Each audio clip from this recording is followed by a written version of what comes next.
ప్రార్థన చేసుకుందామండి. సకల ఆశీర్వాదాలకు కారణభూతుడైన దేవ, సర్వాంతర్యామైనటువంటి దేవా నీకు స్తోత్రములు నాయన.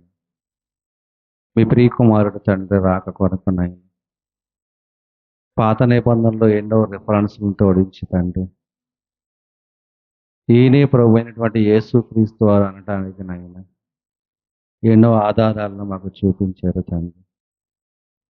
ఆ రోజునైనా ఇజ్రాయేలీలు తండ్రి యేసుక్రీస్తు వారి శరీరధారిగా ఈ లోకానికి వచ్చిన తండ్రి, వారు నమ్మనటువంటి పరిస్థితులు ఉన్నప్పటికీ తండ్రి, ప్రపంచంలోనైనా మరి ఇప్పటి వరకు తండ్రి ఎంతోమంది నాయన మీ కుమారుని అంగీకరించారు. ఇది కేవలం నాయన లేఖనాలను ఆధారం చేసుకొని తండ్రి, సత్యం అంటే ఏమిటో తెలుసుకొని నాయన ప్రభు అయినటువంటి యేసు క్రీస్తు వారు 3.5 సంవత్సరాలు మాట్లాడినటువంటి మాటలు ఏవైతే ఉన్నాయో తండ్రి, ఎప్పటికీ కూడా నాయన ఈ రోజు కూడా తండ్రి అనేకుల నోట ఆ మాటలు వినిపిస్తూ తండ్రి, మార్గం తప్పినటువంటి మమ్ములను ఆయన సరైనటువంటి నిత్య రాజ్యానికి, సరైనటువంటి మార్గంలో మమ్మల్ని నడిపిస్తూ ప్రతి గురువారము ప్రతి ఆదివారం మాతో మాట్లాడుతూ మీ కుమారుని కూర్చున్నటువంటి జ్ఞానాన్ని తెలుసుకోవడానికి మాకు ఇచ్చినటువంటి అవకాశాన్ని బట్టి మీకే కృతజ్ఞత స్తుతులు స్తోత్రములు తెలియజేసుకుంటున్నాం తండ్రి. ఎంతోమంది మీ పిల్లలను ఆయన మీ మాటలు వినుటకు తండ్రి మరి వేగిరపడుతున్నారు. అలాగే నాయన మీ మాటలు వినుటకు తండ్రి వారు సిద్ధపడి మీ సన్నిధికి వచ్చి ఉన్నారు నాయన. ఆసక్తి కలిగినటువంటి హృదయాలకు తండ్రి మీ వాక్యంతో నింపమని ప్రాధేయపడుతున్నాం తండ్రి. మాట్లాడబోచుండగా నాయన నన్ను తండ్రి మరుగుపరిచిన తండ్రి, మీరే మాతో మాట్లాడుతున్నటువంటి ఆలోచన మాకు కలగజేసిన ఆయన చక్కగా మీ వాక్యంలో మా కుటుంబాలన్నీ వర్ధిల్లటానికి సహాయం చేయమని మా ప్రభువు మా రక్షకుడైన యేసుక్రీస్తు వారి పుణ్య నామంలో ఈ ప్రార్థన అడిగి వేడుకొనుచున్నాం మా కన్న తండ్రి, ఆమేన్. ముందుగా మరి చక్కటి వాతావరణాన్ని అనుకూలపరిచి మనల్ని అందరిని కూడా సజీవ లెక్కలో ఉంచి మరి దేవుడు మనకిచ్చినటువంటి ఈ కాపుదలను బట్టి మనమందరం కూడా ఆయన సన్నిధిలో మరలా కూడుకొని మరి లేఖనంలో ఉన్నటువంటి సత్యాన్ని మనం గ్రహించుటకు మరి దేవుడు మనకి ఇచ్చినటువంటి ఈ అవకాశాన్ని బట్టి ముందుగా తండ్రి అయినటువంటి దేవునికి యేసుక్రీస్తు వారి నామములో నా యొక్క కృతజ్ఞతాస్తుతులు చెల్లించుకుంటున్నాను. అలాగే ప్రియులారా కూడి వచ్చిన మీ అందరికి కూడా నా హృదయపూర్వక ధన్యవాదాలు తెలియజేసుకుంటున్నాను. మరి ఈరోజు మనం ఒక ప్రాముఖ్యమైనటువంటి పాఠాన్ని మనం చెప్పుకోబోతున్నాం. దేవుని సంకేతం జకరియా సందేహం.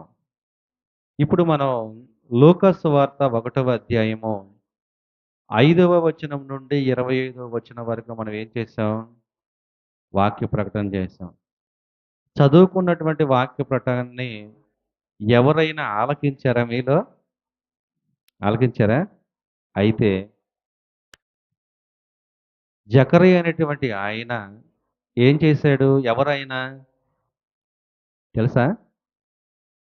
సరే, దేవాలయంలోకి ఆయన ఎందుకు వెళ్ళాడు? అదేంటో తెలుసా? జకరియా అనేటువంటి ఆయన యాజకుడు ప్రియమైన దేవుని వల్లరా, ఈ యాజకుడిగా ఉన్నటువంటి ఆయన, ఆయన వంతు ఆ భాగం వచ్చినప్పుడు ఆ యొక్క యాజక ధర్మాన్ని జరిగించడానికి దేవాలయంలోకి వెళ్ళాడు. ఆ వెళ్ళినటువంటి ఆయనకి దూత కనపడటం, దూత మాట్లాడటం, దూత మాట్లాడినప్పుడు అక్కడ ఒక సందర్భం జరిగింది. ఏంటది? నీకు ఒక కుమారుడిని దేవుడు అనుగ్రహిస్తానన్నాడు. అయితే ఇది నాకెలాగు కలుగును? నా భార్య కూడా ముసలితనంలో ఉంది కదా, నేను కూడా వృద్ధాప్యంలో ఉన్నాను కదా, ఇది నాకెలా కలుగును అని అని అన్నాడు. అవునా కదా? అన్నాడా లేదా? అన్న తర్వాత దూత ఏమంది? నీవు ఈ కార్యము జరిగిద్దని నమ్మనందున, అవునా, నీవు కుమారుని కని అతనికి జకరియా అని పేరు పెట్టు అంతవరకు మోగవాడై ఉంటావు అని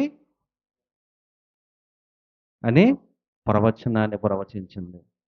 ప్రవచించిన తర్వాత వెంటనే అలాగే జరిగింది కదా.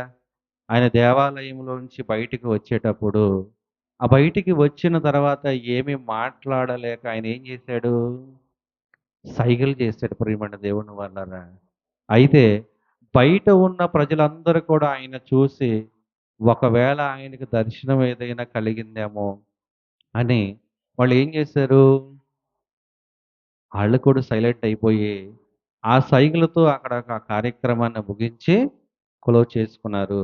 ఆయన యాజక ధర్మం అనేది జరిగించడానికి ఆ రోజులు ముగించిన తర్వాత ఆయన ఇంటికి వెళ్ళాడు.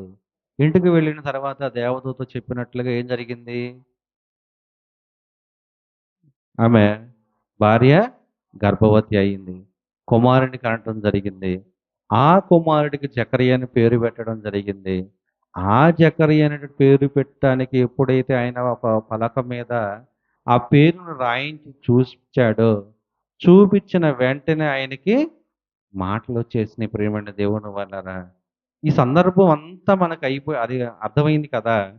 ఇప్పుడు మనం ఒకసారి ఆలోచిద్దాం. చూడండి, లూకాసు వార్త 1వ అధ్యాయము 13వ వచనం చదవండి.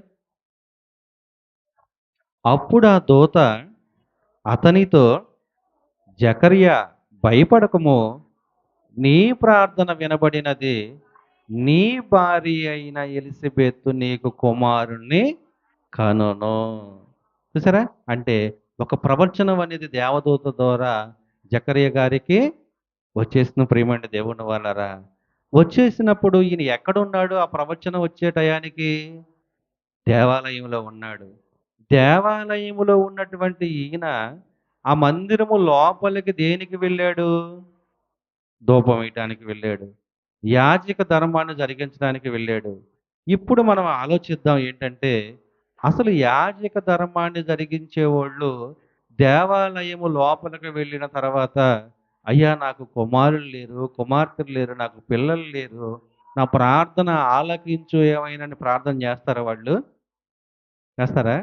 ఇప్పుడు మనం ఉన్నామండి. ఇక్కడే ఉన్నాము. ప్రార్థన మనం ఏమేం చేస్తాము? దైవ సేవకుల కొరకు, యూత్ కొరకు, అనారోగ్యంలో ఉన్న వారి కొరకు, ఏదైనా సమస్యల్లో ఉన్న వారి కొరకు మనం ప్రార్థన చేస్తాము. మనం ప్రార్థన చేసుకోవాలంటే మనం ఏం చేస్తాము? ఇండివిడ్యువల్‌గా మనం ఇంట్లోకి వెళ్ళి చక్కగా ఒక తలుపు వేసుకొని, అయ్యా నాకు ఈ సమస్య ఉంది, ఆ సమస్య ఉంది, నాకు ఇలా ఉందని చెప్పి దేవుడికి మనం ప్రార్థన చేస్తాం. కానీ ఇక్కడ యాజక ధర్మాన్ని జరిగించడానికి లోపలికి వెళ్ళినటువంటి ఆయనకి దేవదూత కనపడి ఏమని చెప్తుంది? జకర్యా నువ్వు భయపడకము, నీ ప్రార్థన వినపడింది. ఓకేనా? ప్రార్థన వినపడింది. కానీ ఈయన ఏమని ప్రార్థన చేసాడో అక్కడ మాత్రం లేదు. కానీ ఆ ప్రార్థన వినబడిన వెంటనే దేవదూత ఏమని మాట్లాడుతుంది? అయ్యా నీ ప్రార్థనని దేవుడు అంగీకరించాడు. నీ భార్య అయిన ఎలిజబెతు నీకు కుమారుణ్ణి కనును అని మాట్లాడుతుంది. అంటే ఈ లేఖన భాగం ప్రకారంగా ఆయన యాజక ధర్మాన్ని జరిగించడానికి దేవాలయంలోకి వెళ్ళినప్పుడు ఏమని ప్రార్థన చేసుంటాడో తెలుసా? ఏమని చేసుంటాడు? తన కుటుంబం కొరకు చేసుకుంటాడా? చేసుకోడా? చేసుకోబట్టే కదా వెంటనే నువ్వేం భయపడమాకు, నీ ప్రార్థన నాకు వినపడింది. నీ భార్య అయిన ఎలిజబెత్ అనేటువంటి ఆమె నీకు కుమారుడిని కనిద్దని చెప్పి దేవదూత మాట్లాడుతుంది. ఒకసారి ఆలోచిద్దాం ప్రియమైన దేవుని వాళ్ళరా. సంఖ్యాకాండము 6వ అధ్యాయము 23వ వచనం నుండి చదవండి.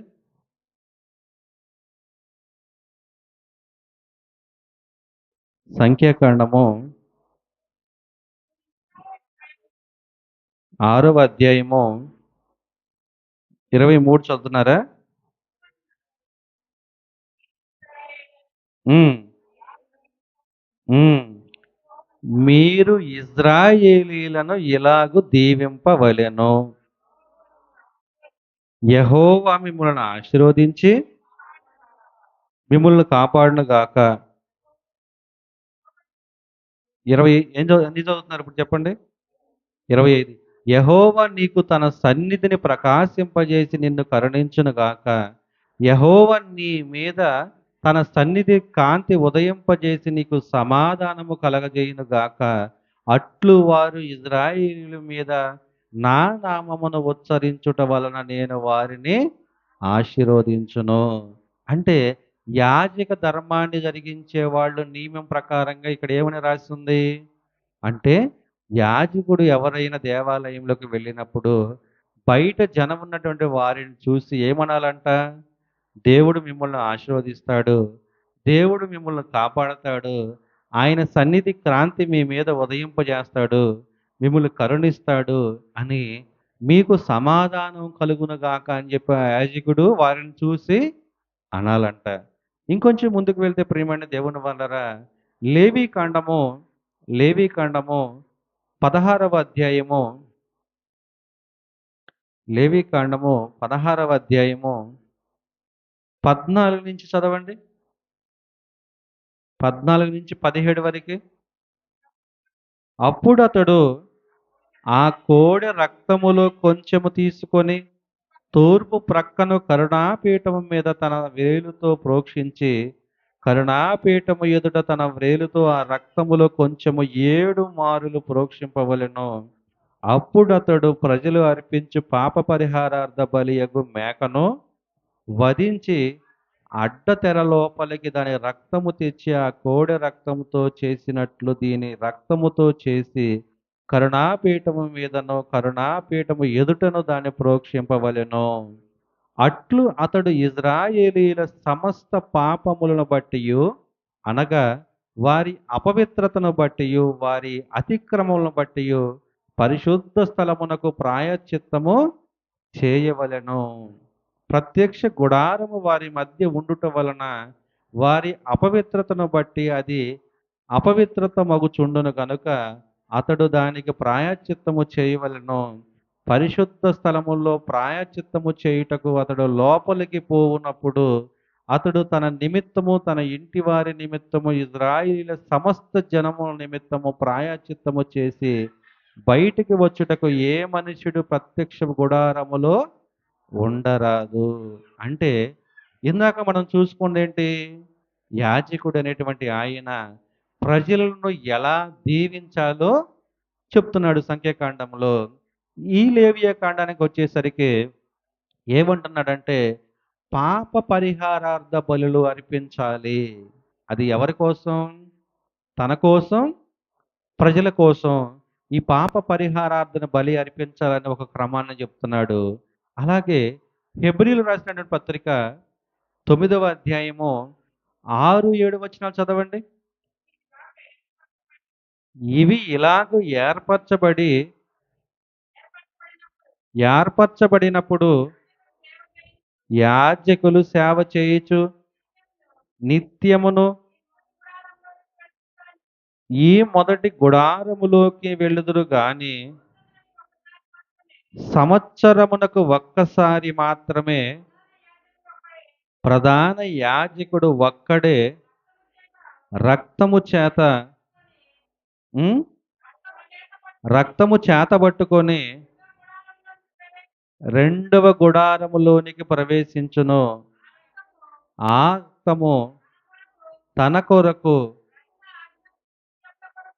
ప్రజల ఆజ్ఞ కృత్యముల కొరకును అతడు అర్పించును. దీనిని బట్టి ఆ మొదటి గుడారము పరిశుద్ధ స్థలములో ప్రవేశించు మార్గము బయలుపరచబడలేదని పరిశుద్ధాత్మ తెలియజేయుచున్నాడు. చూసారా? అంటే ప్రియమండి దేవుని వల్లరా చూడండి, ఈ హెబ్రీయులు రాసిన పత్రిక 9వ అధ్యాయము 6వ వచనం నుంచి మనం చదువుకుంటే ఏమనుంటుందంటే యాజకుడు సేవ చేయుచు నిత్యము మొదటి గుడారంలోకి వెళతాడు గాని సంవత్సరమునకు ఒకసారి మాత్రం ఎక్కడికి వెళతాడు? అతి పరిశుద్ధ స్థలమైనటువంటి పరిశుద్ధ స్థలములోకి వెళతాడు ప్రియమైన దేవుని వల్లరా. అందుకనే సంవత్సరమునకు ఒక్కసారి మాత్రమే ప్రధాన యాజకుడు ఒక్కడే రక్తము చేత పట్టుకొని రెండవ గుడారంలోనికి ప్రవేశించును. ఆ రక్తము ఎవరి కొరకు? తన కొరకును ప్రజల అజ్ఞాన కృతముల కొరకును అతడు అర్పించును. అంటే ప్రజలు అజ్ఞానాన్ని బట్టి, వారు చేసినటువంటి తప్పులను బట్టి, అలాగే యాజకుడు ఏదైనా పొరపాటున చేసినటువంటి తప్పులను సరిదిద్దుకోవటానికి దేవుడి దగ్గరికి అతను ఏం చేస్తున్నాడు? సంవత్సరమునకు ఒకసారి అతి పరిశుద్ధమైన స్థలములోనికి, ఆ గుడారంలోనికి ప్రవేశిస్తున్నాడు ప్రియమైన దేవుని వాళ్ళరా. మరి మనం ఇంకా ఆలోచిస్తే చూడండి, రాజులు మొదటి గ్రంథము 8వ అధ్యాయము 28వ వచనం చదవండి. అయినను యెహోవా నా దేవా, నీ దాసుడునైన నా ప్రార్థనను, విన్నపములను అంగీకరించి ఈ దినమున నీ దాసుడునైన నేను చేయు ప్రార్థనలో పెట్టు మొరలను ఆలకించుము. అంటే సొలొమోను కట్టినటువంటి దేవాలయములో ప్రియమైన దేవుని వాళ్ళరా, అక్కడ ఏమని మాట్లాడుతున్నాడంటే, అయ్యా, జనము తెలుసో తెలియకో చేసినటువంటి తప్పుల్ని నీ దేవాలయం దగ్గరకు వచ్చి ఆ తప్పులను ఒప్పుకుంటే నీవు వారికి పాపక్షమాపణ కలగజేయి అని మాట్లాడుతున్నాడు. అలాగే వారికి ఏదైనా అవసరం ఉండి వారి కోరికలు ఇక్కడికొచ్చి కోరుకున్నప్పుడు అవి సత్యమైనవి, నిజమైనవి అయితే వాటిని గూడా వాటికి నెరవేర్చు అని చెప్పి మాట్లాడుతున్నాడు ప్రియమైన దేవుని వాళ్ళరా. అలాగే ఇంకొక చోట ఆలోచిస్తే నిర్గమకాండము, నిర్గమకాండము 28వ అధ్యాయము 29వ వచనాన్ని చూడండి. అట్లు అహరోను పరిశుద్ధ స్థలములోనికి వెళ్ళినప్పుడు అతడు తన రొమ్ము మీద న్యాయ విధాన పథకముల్లోని ఇజ్రాయేలీల పేర్లను నిత్యం, అంటే పేర్లను నిత్యము యెహోవా సన్నిధిని జ్ఞాపకార్థముగా భరింపవలెను. అంటే ఇప్పుడు ఒక యాజకుడు ఆయన చెయ్యవలసినటువంటి ఒక ధర్మాన్ని, ఒక నియమాన్ని దేవుడు మరి ఇంతమంది ప్రవక్తల ద్వారా రకరకాలుగా మాట్లాడించినప్పుడు ఒకసారి ఏమన్నాడు? ప్రజలను దీవించమన్నాడు. రెండోసారి ఏమన్నాడు? పాపహారి పరిహారార్థ బలులను అర్పించమన్నాడు. మూడోసారి ఏమన్నాడు? ఒక్కసారి సంవత్సరానికి ఒక్కసారి అతి పరిశుద్ధ స్థలములోనికి ప్రధాన యాజకుడు వెళ్ళి ఆ యొక్క రక్తాన్ని ప్రోక్షించాలని చెప్తున్నాడు. అలాగే సొలొమోను కట్టినటువంటి మందిరములోకి ఎవరైనా వచ్చి ప్రార్థన చేసినప్పుడు వారి మనములను ఆలకించయని సొలొమోను గారు దేవుడికి మొరపెట్టుకుంటున్నాడు. నిర్గమకాండములకు వచ్చేసరికి అహరోను పరిశుద్ధ స్థలములోనికి వెళ్ళినప్పుడు అతడు తన రొమ్ము మీద, అంటే ఆ యొక్క ఈ దేహం మీద రాసినటువంటి పేర్లు, అంటే ఎలాగా? పచ్చబొట్లు కాదు. అర్థమవుతుందా? అంటే ఈ దేహం మీద ఏదైనా ఒక క్లాత్ కప్పుకుంటారు కదా! డ్రెస్ వేసుకుంటారు కదా! ఆ డ్రెస్ మీద పేర్లు రాసుకొని, ఆ పేర్లను దేవుడి దగ్గర ఏం చేయాలి? జ్ఞాపకార్థముగా దేవుడికి వీళ్ళ గురించి గూడా మొరపెట్టాలి అని చెప్పి మాట్లాడుతున్నాడు. ఓకేనా? ఇప్పుడు మనం ఆలోచిద్దాం ప్రియమైన దేవుని వాళ్ళరా. ఏ యాజకుడుగా ఉన్నటువంటి మరి జకరియా గారు యాజక ధర్మాన్ని జరిగించేటప్పుడు దేవాలయంలోకి వెళ్ళినప్పుడు ఏమని ప్రార్థన చేసుంటాడు? ఇందాక మనం ఏమనుకున్నాం? తన గురించి, తన కుటుంబం గురించి ప్రార్థన చేసుంటాడేమో. చేసే ఉండబట్టే కదా దేవదూతొచ్చి నీకు కుమారుడు కలుగుతాడు. నీ భార్య ఎలిజబెత్ ద్వారా నీకు కుమారుడు కలుగుతాడని ఒక ప్రవచనాన్నే చెప్పటం జరిగింది. మనం అదే ఆలోచిస్తున్నాం. కానీ దేవుడు అందులో నుంచి లోతు భావాల్ని మనకు ఆలోచింపజేస్తున్నాడు. లూకా గారు రాసిన సువార్త 1వ అధ్యాయం 20వ వచనంలో, నీవు వాటిని నమ్మలేదు గనుక ఈ సంగతులు జరుగు దినము వరకు నీవు మాటలాడక మౌనివై ఉందువని అతనితో దూత చెప్పింది. అదే కదా చెప్పింది. అవునా? అదే. అయితే ప్రియమైన దేవుని వాళ్ళరా, అయితే ఎందుకు ఆయన నమ్మలేదో ఆ విషయాన్ని మనం ఆలోచిద్దాం. ఎందుకు ఆయన మోగవాడయ్యాడు? ఎందుకు దూత నీవు ఈ మాటను నమ్మనందున నీవు మోగవాడి అవుతావు, నీవు కుమారుడు కనేంత వరకని ఎందుకు చెప్పిందో మనం ఆలోచిద్దాం. లూకా గారు రాసిన సువార్త 3వ అధ్యాయము 15 వచనం చదవండి. ప్రజలు కనిపెట్టుచు ఇతడు క్రీస్తయుండునేమో అని అందరును యాహోనును గూర్చి తమ హృదయములలో ఆలోచించుకొనుచుండగా, చూసారా? అంటే ఏమని ఆలోచిస్తున్నారు? దేని గురించి కనిపెట్టుచున్నారు వాళ్ళు ప్రజలు? మెస్సయ్య ఈ లోకానికి వస్తాడు. అది ఏ కాలంలో వస్తాడో మాకైతే తెలీదు. మేమైతే కొన్ని తరాలుగా ఆయన ఈ లోకానికి వస్తాడు అని ఎదురు చూస్తున్నాము అని ఇక్కడ వాళ్ళు మాట్లాడుతున్నారు ప్రియమైన దేవుని వాళ్ళరా. యాహోను సువార్త 1వ అధ్యాయము, యాహోను సువార్త 1వ అధ్యాయము 40వ వచనం చదవండి. చూడండి.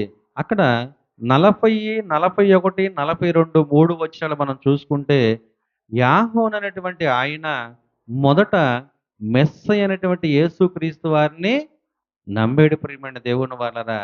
ఆయనే మెస్సయ్య అయినటువంటి విషయాన్ని కనుగొన్నాడు. ఆ యాహోను మాట విని పేతురు, ఆంద్రేయ ఇద్దరు కూడా వచ్చారన్నమాట. ఎక్కడికొచ్చారు? యేసుక్రీస్తు వారి దగ్గరకు వచ్చారు. అందుకని చూడండి, యాహోను సువార్త 1వ అధ్యాయము 40 వచనం నుంచి చదువుదాం.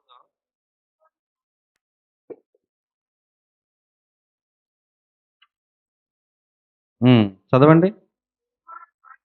యాహోను మాట విని ఆయనను వెంబడించిన ఇద్దరిలో ఒకడు సీమోను పేతురు యొక్క సహోదరుడైన ఆంద్రేయ. ఇతడు మొదట తన సహోదరుడైన సీమోనును చూచి, మేము మెస్సీయను కనుగొంటినని అతనితో చెప్పి యేసునొద్దకు అతని తోడుకొని వచ్చెను. చూసారా? అంటే వీళ్ళు కూడా ప్రియమైన దేవుని వాళ్ళరా. ఆంద్రియ గాని, సీమోను అనేటువంటి పేతురు గారు గాని మెస్సీయను కనుగొన్నాము అనేటువంటి విషయాన్ని ఇక్కడ బయలుపరుస్తున్నారనమాట. అంటే టోటల్‌గా ఇజ్రాయేలీయులు దేనికోసం ఎదురు చూస్తున్నారు? దేనికోసం కనిపెట్టుచున్నారు? ఇప్పుడైతే మనం దేనికోసం కనిపెడుతున్నాం చెప్పండి? విశ్వసించినటువంటి మనం అందరం కూడా బాప్తిసం ద్వారా రక్షణ పొందుకున్నటువంటి మనము, మన నిరీక్షణ ఏంటి? ప్రభువు అయినటువంటి యేసుక్రీస్తు వారు ఏ టైములోనైనా రెండో రాకడలో ఆయన ఈ భూమి మీదకి రావచ్చు అనేటువంటి విషయాన్ని మనం నమ్ముతున్నామా లేదా? అదే ఆ రోజైతే ప్రియమైన దేవుని వలన ఆయన శరీరధారిగా ఈ లోకానికి ఏ టైంలోనైనా రావచ్చు అనేటువంటి విషయాన్ని వాళ్ళు నమ్ముచున్నారనమాట. ఎలాగ నమ్ముచున్నారు చూడండి. యాహోను సువార్త 4వ అధ్యాయము 25, 26 చదవండి. అయితే యథార్థముగా హ్మ్. యాహోను సువార్త 4వ అధ్యాయము 25, 26 ఆ స్త్రీ ఆయనతో, ఆ స్త్రీ అంటే ఎవరు? తెలీదా? సమరయ స్త్రీ అనమాట. సమరయ స్త్రీ చదవండి. ఆ స్త్రీ ఆయనతో క్రీస్తు అనబడిన మెస్సయ్య వచ్చునని నేనెరుగుదును. ఆయన వచ్చినప్పుడు మాకు సమస్తమును తెలియజేయనని చెప్పగా, అప్పుడు యేసుక్రీస్తు వారు అంటున్నాడు, నీతో మాటలాడుచున్న నేనే ఆయననని ఆమెతో చెప్పెను. అంటే ఈ యొక్క సమరయ స్త్రీ కూడా దేని గురించి ఆమె ఎదురు చూస్తుంది? మెస్సీ కోసం ప్రియమైన దేవుని వల్లరా. కానీ యేసుక్రీస్తు వారు ఏం చెప్తున్నాడు? నువ్వు ఎవరి గురించి అయితే మాట్లాడుతున్నావో, ఎవరు రావాలని మీరు ఎదురు చూస్తున్నారో, ఆ మెస్సయ్యనే నేనే అంటున్నాడు యేసుక్రీస్తు వారు. అయితే చూడండి, లూకాసు వార్త 2వ అధ్యాయము 25, 26 వచనాలు కూడా మనం చూసుకుంటే, సుమయనటువంటి ఒక ఆయన కూడా ప్రియమైన దేవుని వల్లరా, లూకాసు వార్త 2వ అధ్యాయము 25వ వచనం. యెరూషలేమునందు సుమయేనను ఒక మనుషుడుండెను. అతడు నీతిమంతుడును, అతడు నీతిమంతుడును భక్తిపరుడునయ్యుండి ఇజ్రాయేలు యొక్క ఆదరణ కొరకు కనిపెట్టువాడు పరిశుద్ధాత్మ అతని మీద ఉండెను. అతడు ప్రభు యొక్క క్రీస్తును చూడక మరణము ఆ ప్రభు యొక్క క్రీస్తును చూడక మునుపు మరణము పొందడని అతనికి పరిశుద్ధాత్మ చేత బయలుపరచబడి ఉండెను. చూసారా?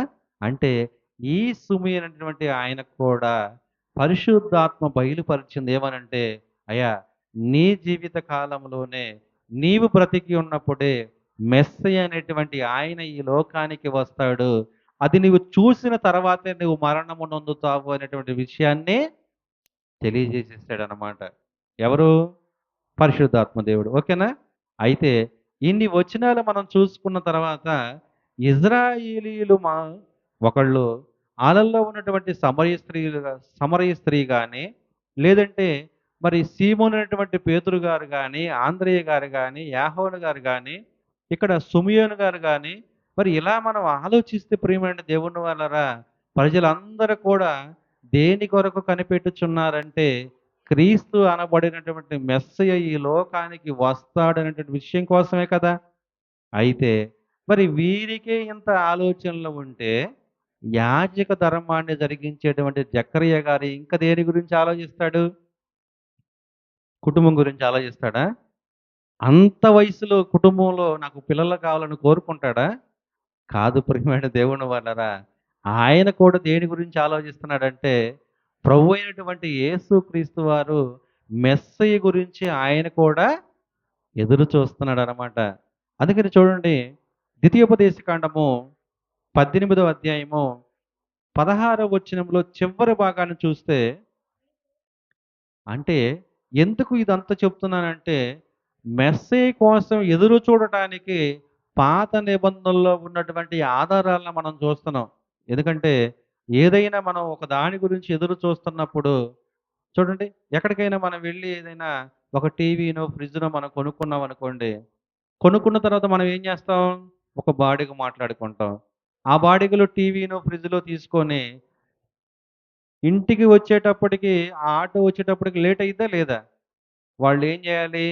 స్టాక్ ఎక్కడైతే ఉందో అక్కడికి వెళ్ళాలి. అక్కడ లోడ్ చేసుకోవాలి. ఒకవేళ వాతావరణం అనుకూలం లేకపోతే ఇంకో గంట లేట్ అవ్వచ్చు. మనం దానికోసం ఆగుతామా? ఆగం. మనం ఏం చేస్తాం? మనం ఏదైతే వెహికల్ ఏసుకొని వెళ్ళామో ఆ వెహికల్‌తో ఇంటికి వస్తాం. కానీ మనము కొన్న వస్తువు ఎప్పుడు ఇంటికి వచ్చిద్దని మనం ఏం చేస్తాం? ఎదురు చూస్తా ఉంటాం. ఖచ్చితంగా మనం కొనుక్కున్నాం. ఎప్పటికైనా సరే, అది ఈరోజు మధ్యాహ్నం రావచ్చు, సాయంత్రం రావచ్చు, లేదంటే రేపు ఉదయం అయినా రావచ్చు. ఖచ్చితంగా అది మాత్రం డెలివరీ ఇంటికొచ్చేస్తుంది ప్రియమైన దేవుని వాళ్ళరా. వీళ్ళు కూడా మెస్సయ్య కోసం ఎదురు చూస్తున్నారంటే అది ఆషామాషాగా ఎదురు చూస్తల్ల వాళ్ళు. దానికి కొన్ని ఆధారాలు ఉన్నాయి. ఏమిటి ఆ ఆధారాలంటే ఇప్పుడు చూడండి, ద్వితీయోపదేశ కాండము 18వ అధ్యాయము 16వ వచనం చివరి భాగాన్ని చూస్తే, నీ దేవుడైన యెహోవా నీ మధ్యను నా వంటి ప్రవక్త నీ సహోదరుల్లో నీ కొరకు పుట్టించును. చూసారా? అంటే ప్రియమైన దేవుని వలరా నీ సహోదరుల్లో నీ కొరకు పుట్టించడం అంటే ప్రభు అయినటువంటి యేసుక్రీస్తు వారు ఇదిగో మీ సహోదరుల్లోనే, మీ ఇజ్రాయేలీల్లోనే, మీ 12 గోత్రాల్లోనే ఒకరిలో ఆయన ఈ లోకానికి శరీరధారిగా వస్తాడు అని మోషే గారి ద్వారా ప్రవచనం ప్రవచిస్తున్నాడు. 18 చూడండి. సేమ్ 18, 18 ద్వితీయోపదేశకాండం. వారి సహోదరుల్లో నుండి నీ వంటి ప్రవక్తను వారి కొరకు పుట్టించెదను.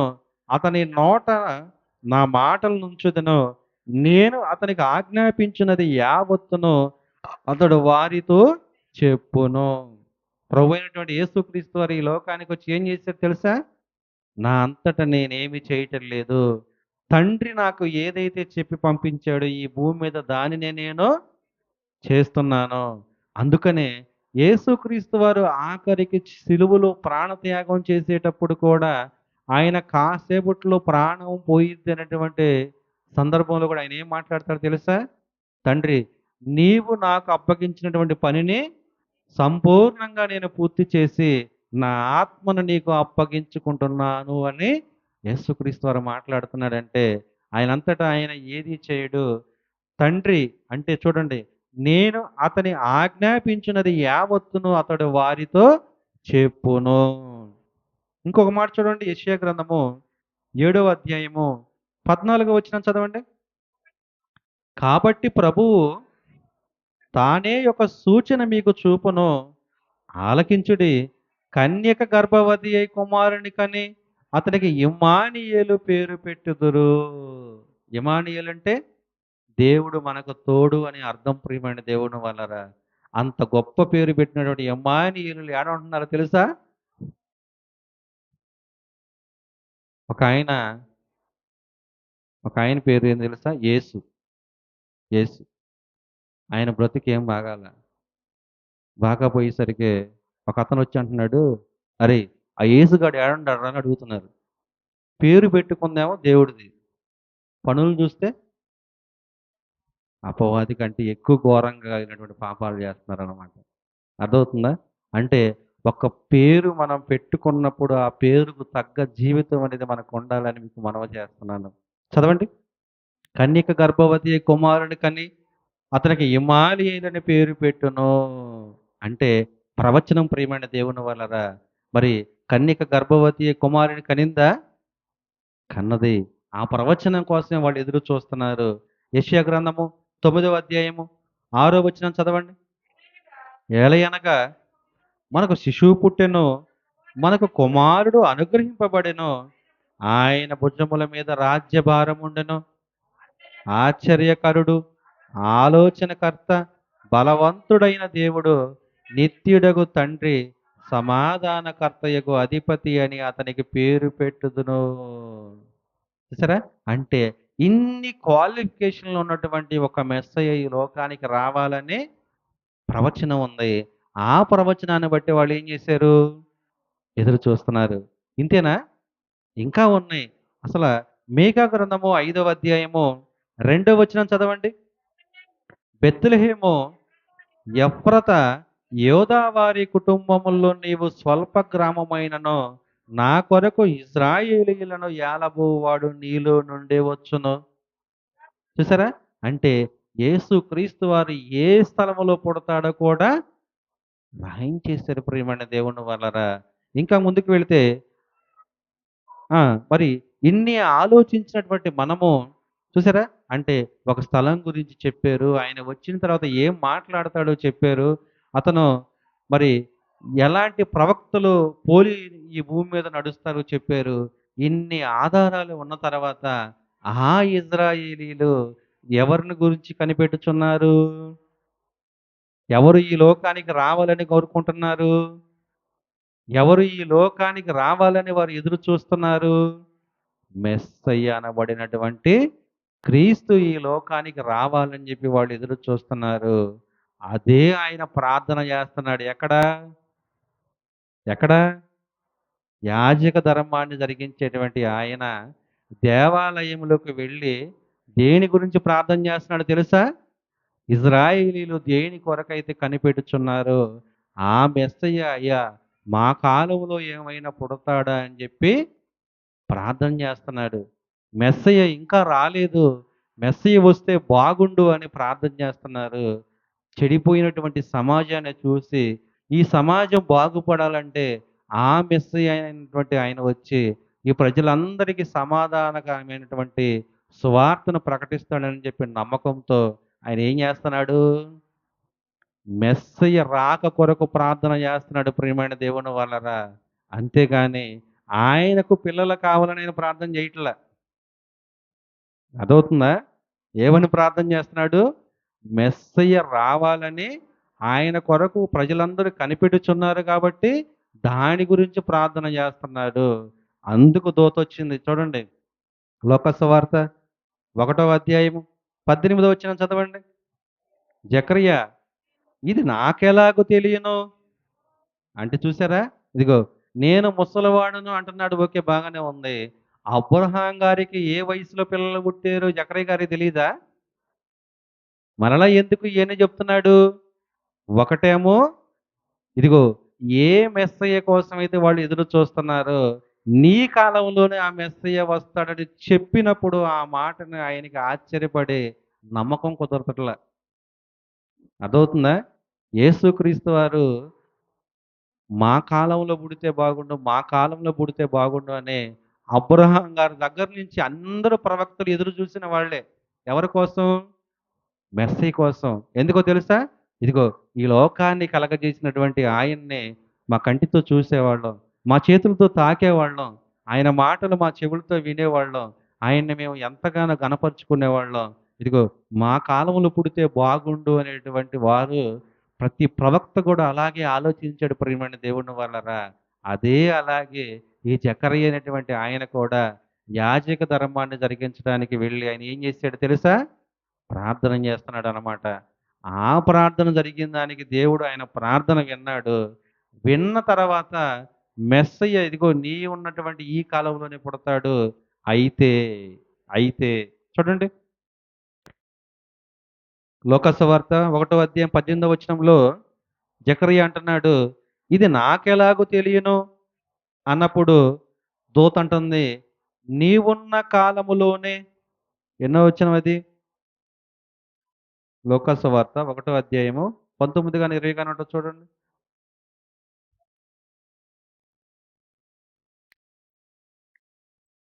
చూడండి. ఇప్పుడు చూడండి. 19 చదవండి. 20 చదవండి 20. 20 నీవు వాటిని నమ్మలేదు గనుక ఈ సంగతులు జరుగు దినము వరకు నీవు మాటలాడక మౌనమై ఉందువని అతనితో చెప్పెను. అంటే నీవు నేను చెప్పినటువంటి ఈ మాటలు నమ్మలేదు గనక నీవు మౌనమై ఉంటావన్నాడు.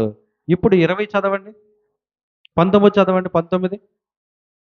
దూత నేను దేవుని సముఖమందు నిలుచు గాబ్రియేలును నీతో మాటలాడుటకు ఈ సువార్త మానమును నీకు తెలుపుటకు పంపబడి తిని మరియు నా మాటలు వాటి కాలమందు నెరవేరును. ఇంతకు ఏ సువార్త మానము? ప్రజలందరికీ కలగబోవు మహా గొప్ప సంతోషకరమైన సువార్త మానము ఏది? ప్రభు అయినటువంటి యేసుక్రీస్తు వారి జననమా కాదా? అవునా కాదా?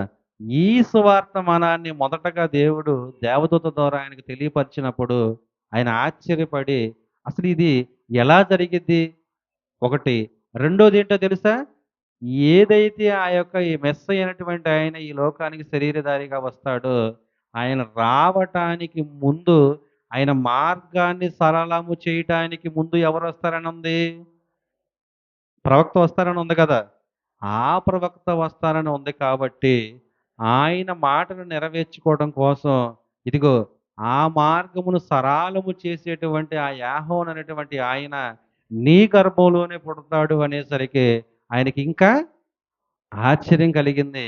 ఒకందుకు ఆనందం కలుగుతుంది. మరలా ఏమంటున్నాడు మరలా ఆయన? ఇది నాకెలాగు కలుగును?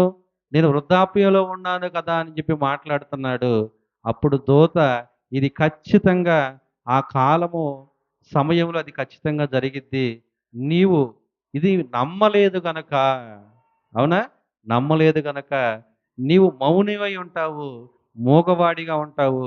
ఎప్పుడైతే నేను చెప్పినటువంటి ఆ ప్రవచనం నెరవేరిందో, నీ యొక్క భార్య ఎలిజబెత్తమ్మ నీకు గర్భం ధరించి కుమారుని కంటదో, ఆ కన్న తర్వాత ఆయనకి నువ్వు పేరు పెట్టేంత వరకు కూడా మగవాడిగానే ఉంటావు.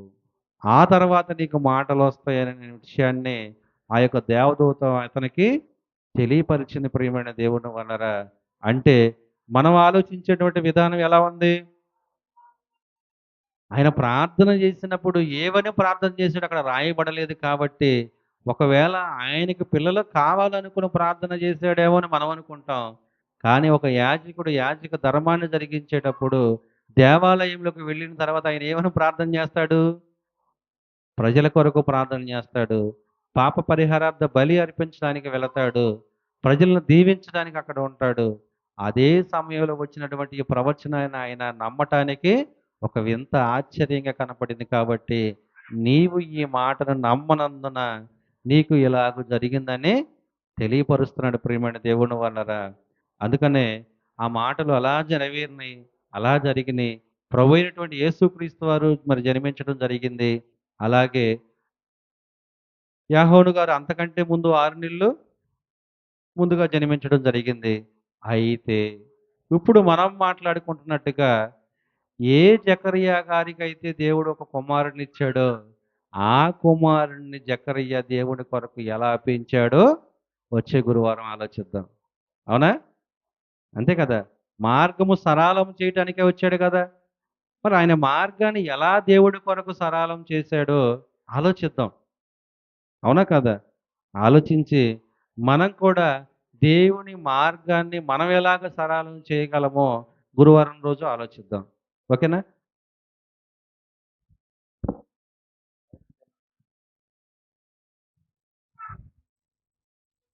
సరే. రొట్టె ద్రాక్షారసం.